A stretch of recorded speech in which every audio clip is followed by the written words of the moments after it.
November 25th in Angola, African and European leaders made 3 decisions that will shape the next 30 years. Not promises, not photo ops, actual strategic bets about who controls the green economy, who funds African security, and who gets to move across borders. Now, a 2-day summit of EU and African Union leaders in Luanda, Angola has drawn to a close, with both sides emphasizing that the shared future of their continents lies in closer cooperation. And here's what nobody's talking about. For the first time in decades, Africa walked in holding better cards than Europe expected. Today we are breaking down the 7th AU-EU summit in Luanda, not the diplomatic speeches, the real story, because Europe's entire future, energy, demographics, global influence now runs through African decisions, and Africa finally realized it. Now stick around. Knowing what's coming next is the actual value here.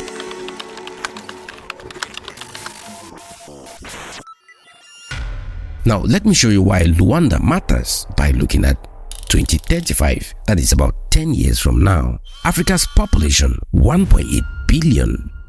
Europe's shrinking and aging. Median age in Africa is 22, in Europe over 45. So young people drive growth, innovation, markets, and Europe is running out of them. Now, energy. By 2035, the green transition is in full swing. Electric vehicles everywhere, renewable grids, batteries in everything.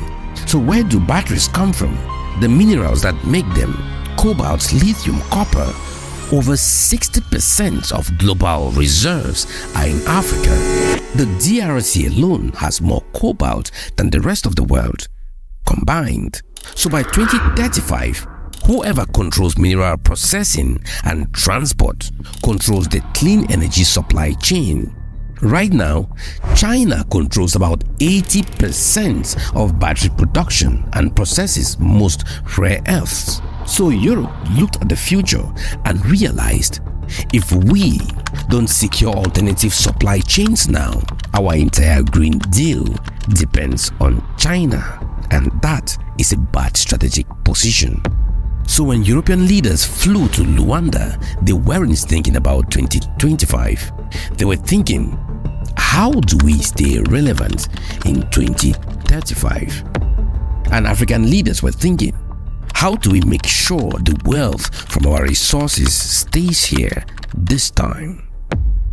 That's the negotiation, not about now, about what comes next. Now, 3 things were on the table in Luanda, all bigger than the sound. First, the battle for green economy supply chains. Europe is funding the Lobito Corridor, a transport route from Lobito Port in Angola through the DRC mining regions in Zambia's copper belt. This isn't just a road, it is the artery for critical minerals. Europe is creating an alternative to Chinese-controlled infrastructure. But African negotiators said, we are not building another extraction highway. So the deal includes local processing facilities, jobs in the DRC and Zambia, connections to African markets under the African Continental Free Trade Area. And if that happens, Africa exports processed materials, not just raw ore.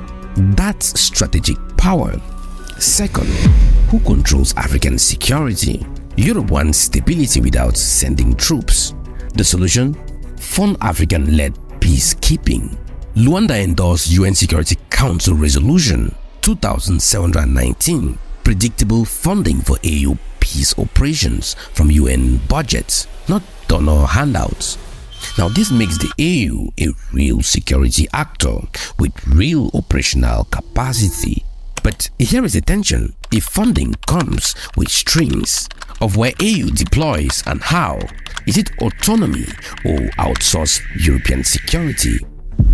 Third, migration and mobility. Europe is aging, needs workers. Africa is young, needs opportunities. Should be a match.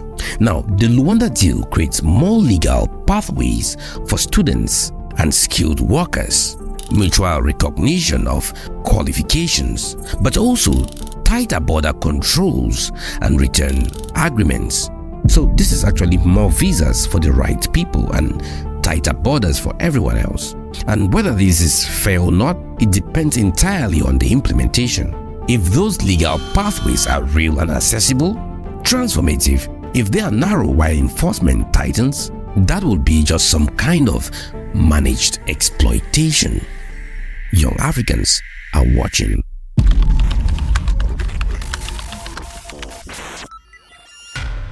Now, here is what most people missed.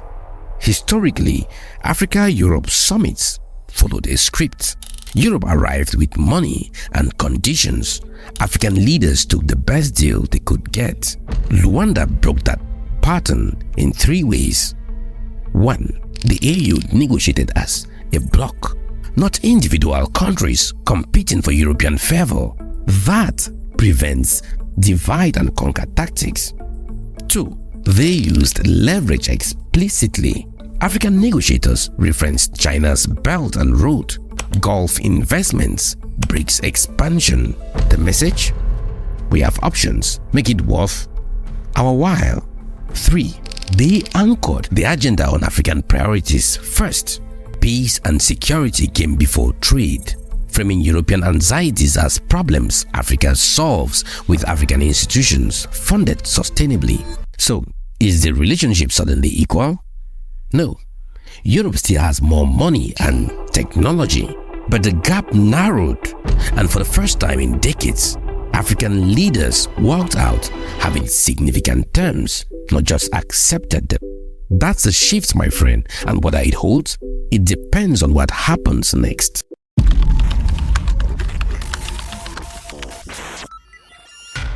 Now, the harder question: will any of it actually happen?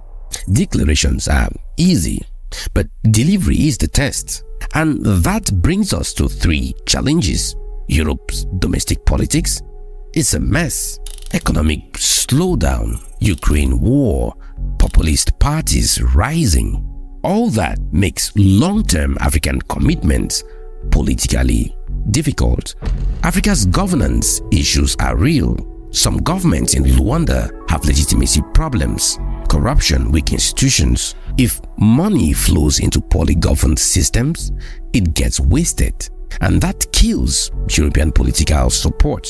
There are also competing interests within both blocs. Europe's 27 countries have different priorities, and Africa's 54 are even more diverse, and that means sustained coordination is hard. So, here is what I'm watching as the real test. 1. Does Lobito Corridor construction accelerate with processing facilities actually being built in DRC and Zambia? Or do minerals still ship out raw? 2. Does UN peacekeeping funding flow predictably to AU missions? 3. Do African students and workers get visas at scale over the next 2 years? Or is it token programs while borders tighten? Now, the biggest is, do African governments use this leverage to push for structural reforms, debt relief, climate finance, fairer pricing, or settle for project-by-project deals? See, leverage is temporary. Africa needs to move while the window is open.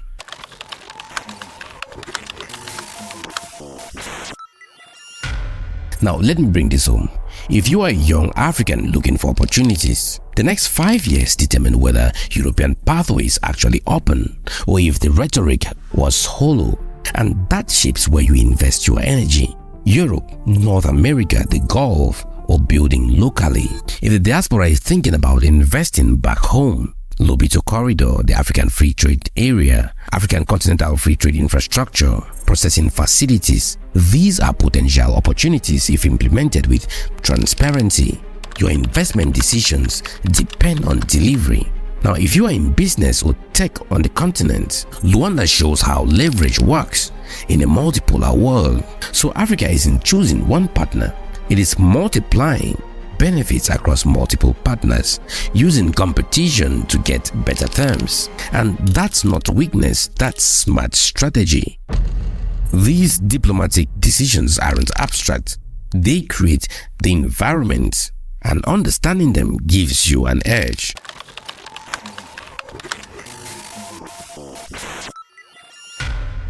So where do we go from here? If this story matters to you, here is what you need to do.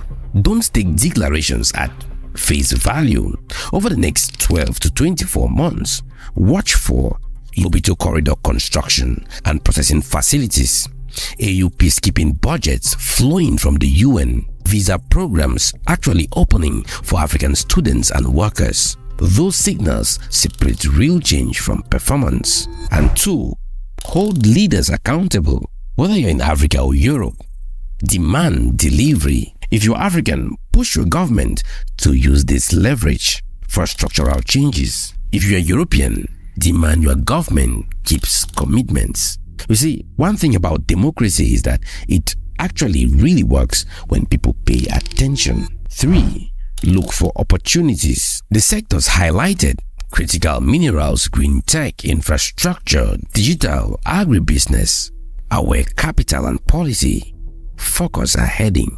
If implementation happens, position yourself accordingly. 4, share knowledge. The real story, the strategic shifts, power plays, future stakes doesn't get told unless we tell it.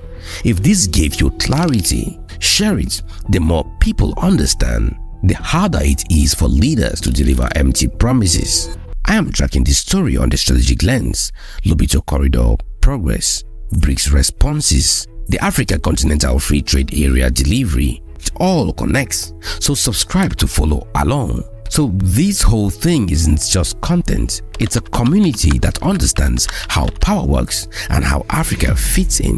So my closing question: if you are advising African leaders right now, with the leverage they have from minerals, demographics, and competing partners, what will you demand in exchange for access? Infrastructure, debt relief, technology transfer, mobility rights? Drop your answer below. I'm genuinely curious. The future isn't fixed, it's been negotiated now, and deals like Luanda set the terms. The question is whether they are good terms. Stay informed, stay critical, stay engaged. I'm Asongwe Luis. You are watching Africa Today, and this is the Strategic Lens. See you in my next one.